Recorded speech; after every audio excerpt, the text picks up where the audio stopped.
오늘 우리에게 주신 하나님의 말씀은 시편 15편 1절과 로마서 12장 9절에서 13절 말씀입니다. 여호와여, 주의 장막에 머무를 자 누구오며 주의 성산에 사는 자 누구오니이까? 사랑에는 거짓이 없나니 악을 미워하고 선에 속하라.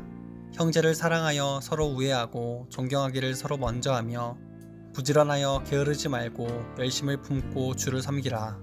소망 중에 즐거워하며 환난 중에 참으며 기도에 항상 힘쓰며 성도들의 쓸 것을 공급하며 손 대접하기를 힘쓰라. 오늘 이 말씀에 많은 은혜 받으시기 바랍니다.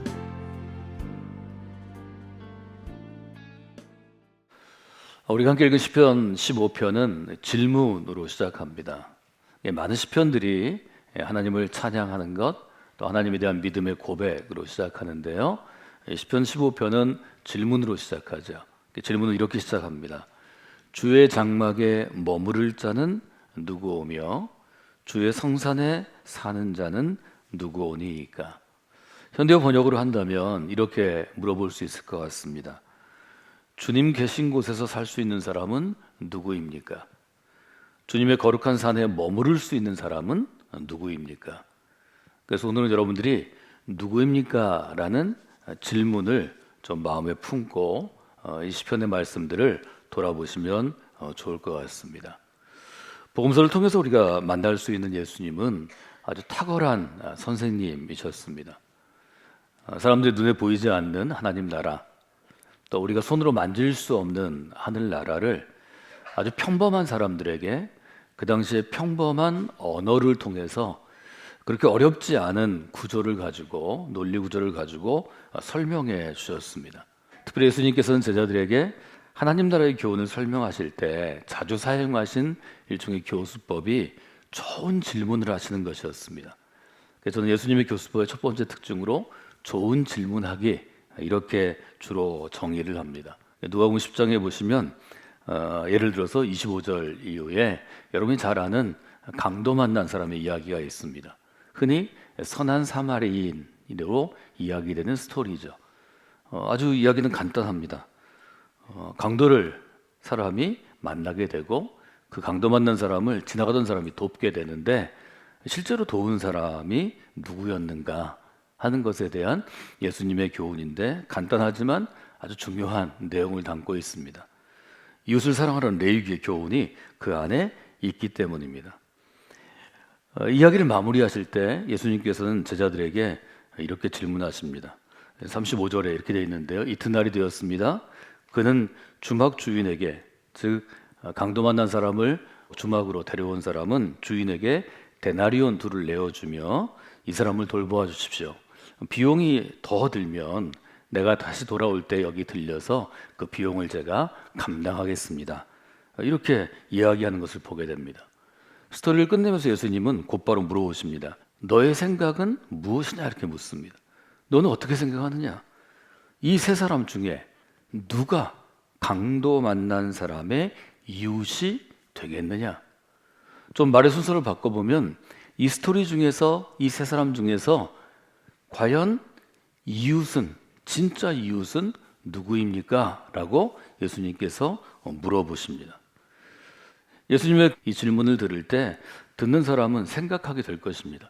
누가 진짜 이웃일까? 왜 이 사람을 이웃이라고 우리가 인정할 수 있을까? 어떻게 하면 내가 이런 강도 만난 사람들의 이웃이 될 수 있을까? 질문은 계속 연속해서 또 거기 연관되어 있는 것들을 우리에게 물어보기 때문에 우리의 생각을 점점 확장시키거나 우리의 생각을 좀 더 깊이 있게 숙성하게 해줍니다. 그래서 좋은 질문은 생각의 문을 여는 열쇠가 되는 것입니다. 누가복음 10장 여러분들이 스토리를 잘 아시는데요. 스토리 시작점이 25절에 있습니다. 25절에 보면 예수님을 어떤 율법 교사가 찾아옵니다. 성경은 이렇게 되어 있습니다. 예수를 시험하여 이르되, 그런데 이 사람의 마음 가운데 예수님을 좀 테스트해보고 싶은 마음이 많았습니다.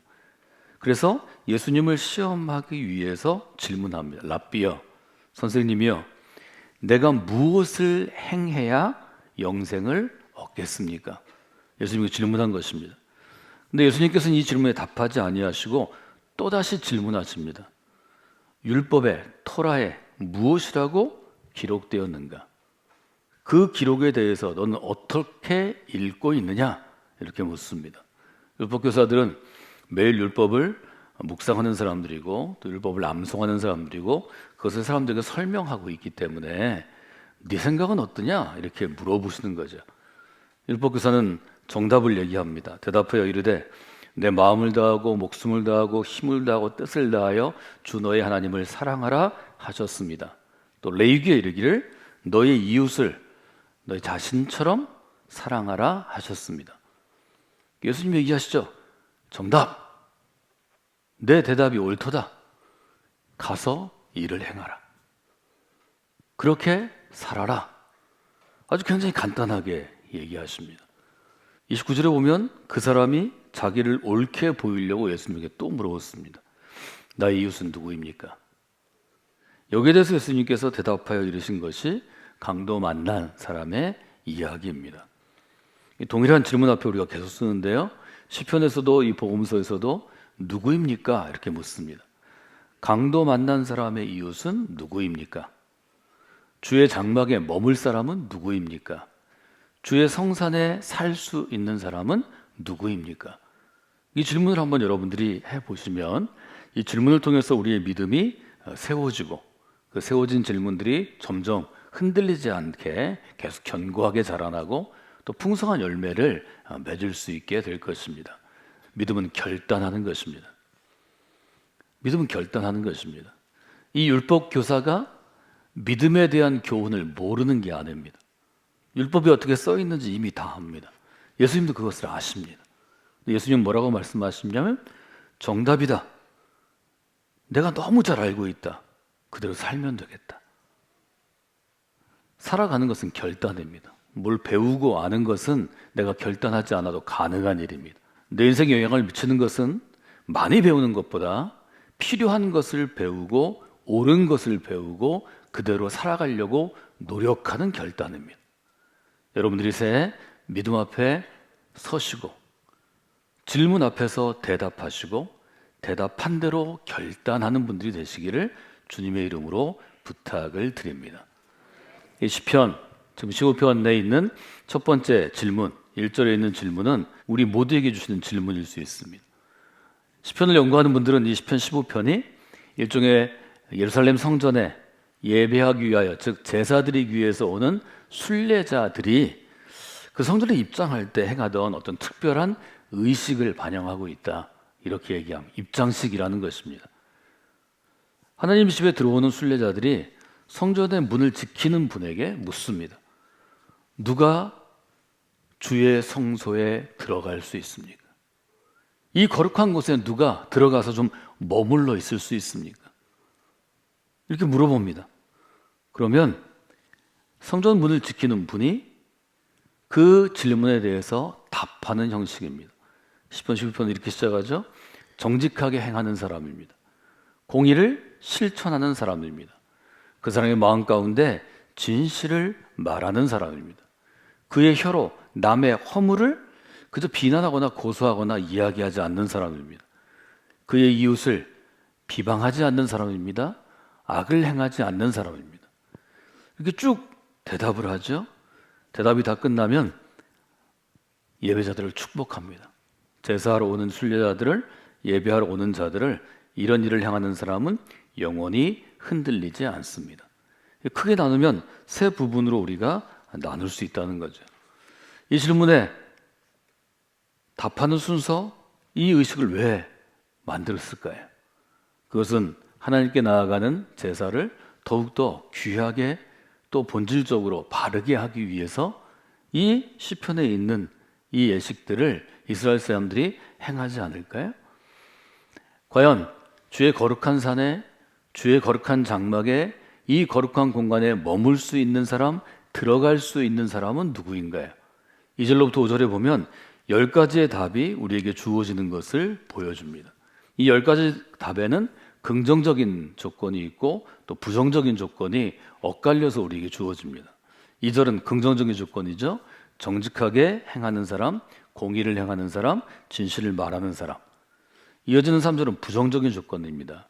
혀로 다른 사람을 어렵게 하지 않는 사람, 참소치 않는 사람이라고 개혁이 번역되어 있는데요. 악을 행하지 않는 사람, 이웃을 회방하지 않는 사람. 4절에 가면 또 긍정적인 조건입니다. 망령되이 일컫는, 만약 하나님의 이름을 훼손하는 사람들을 멸시하는 사람, 또 서원한 것을 반드시 지키는 사람. 5절에 가면 높은 이자로 고리대금업하지 않는 사람, 뇌물을 받지 않는 사람. 이 10가지 중에서 첫 번째 3가지를 좀 오늘 생각해 보려고 합니다. 첫 번째, 주의 거룩한 산에 들어갈 수 있고 머무를 수 있는 사람은 정직하게 행하는 사람입니다. 2절에 첫 번째 소절 이렇게 되어 있죠. 정직하게 행하며. 하나님의 장막에 들어갈 수 있는 사람, 하나님의 거룩한 장소 성산에 거할 수 있는, 머물어서 그 자리에 앉아 있거나 서 있을 수 있는 사람은 누구인가? 첫째는 정직하게 행하는 사람이라는 거죠. 정직함은 어떤 뜻을 갖고 있나요?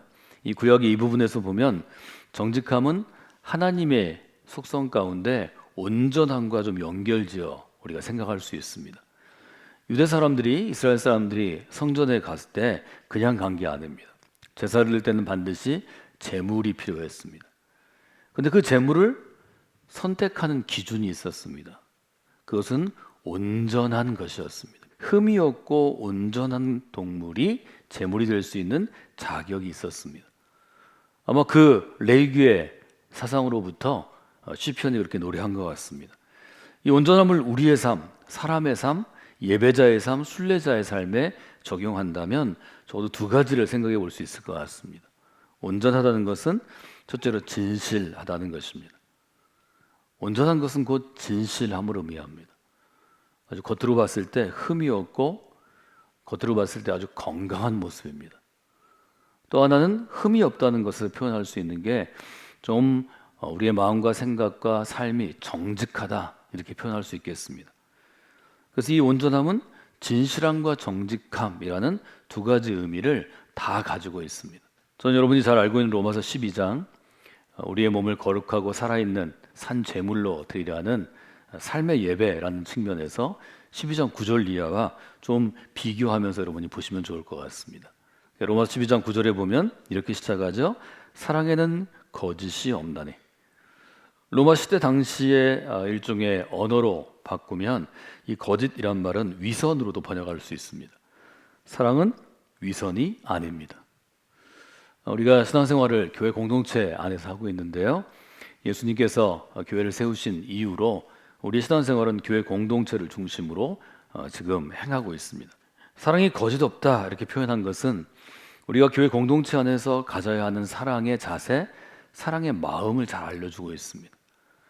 왜 위선이란 말을 썼는가 하면 그 당시 로마 시대에 이제 배우들이 시장에서 또 광장에서 연극을 하는데 주로 가면을 쓰고 연극했다는 거죠. 배우들이 갖고 있는 가면은 그 자신, 배우의 삶이 아닙니다. 그래서 이 가면은, 이 마스크는 위선, 거짓이다 이렇게 쓰여지는 말로 바뀌게 되었다는 거죠. 우리가 가면을 우리가 쓰고 살 수 있습니다.